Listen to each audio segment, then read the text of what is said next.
First of all, if we don't do something about Social Security, there won't be any for you, so I hope you have another plan. You need a plan B. We can take care of the people who are getting into the system right now, but there's going to come a point at which the younger people paying in, it won't work.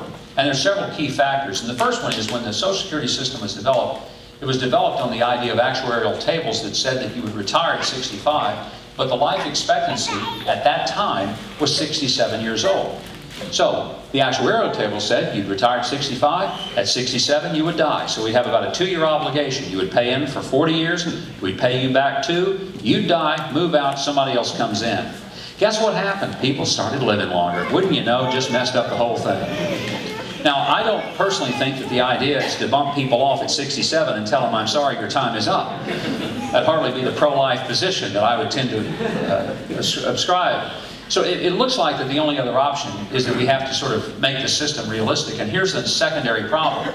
Right now, we have fewer and fewer people in America who actually earn their money by wages. And the current Social Security system is funded by wages, not just by the overall economy. Second thing is we have more people getting into the system, 10,000 a day.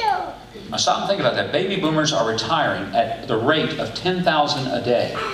And by the way, if you think Social Security is in trouble now, wait till all those aging hippies find out they can get free drugs when they retire. There's going to be a breakdown. We need to sit down with Democrats and say, this is not a Republican or a Democrat problem, it's an American problem, and several things will start fixing it. One, change the way we fund it. As a proponent of the fair tax, one of the reasons that it makes more sense is then all of our government functions, including the fair tax, are not dependent on a limited stream of financing to get there. It would be funded out of the general fund as opposed to the very narrow and narrowing window of funding that comes strictly from wage.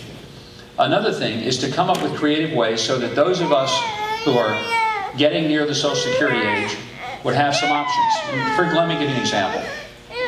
Many of us have probably made plans that say that we know that Social Security is not going to be enough to completely sustain us, so we have pensions, retirement plans, 401ks, various forms of retirement set aside.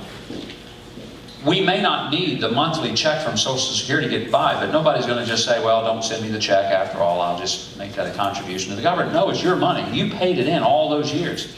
But what if the government gave you an option for a one-time cash buyout at the time of retirement that would be tax-free? And with that, you could put it in an annuity, you could give it to your kids, you could buy an RV, you could do whatever you wanted to do. But the point is, it's your money. You could take it, instead of a residual amount, take it as a lump sum. The point is, it would greatly help in terms of the long-term obligation. It would empower you to decide what to do with your money and to do it as you wish. And because it's tax-free, it would probably be stimulating into the economy in a way that the residual check would not. That's not the only thing that will fix it, but also giving you some empowerment of personalizing your own long-term security needs through part of your Social Security wages. The President had the right idea, and I commend him for it, and he was courageous to go out and try to push it. The one big change would be that he used a word that scared the daylights out of most Americans. He used the word privatization. And privatization to a lot of people right then meant Enron, WorldCom, the stock market, and a lot of folks said, the last thing I want to do is to turn all of my future and my hopes and my aspirations over to those guys that just completely ripped off people's paychecks and pensions. And looking at the corruption in the corporate world, it's not an easy sell to say, let's turn it over to those guys. I mean, I wouldn't do it, and you wouldn't either. But the issue is not turning it over to them, it's turning it over to you.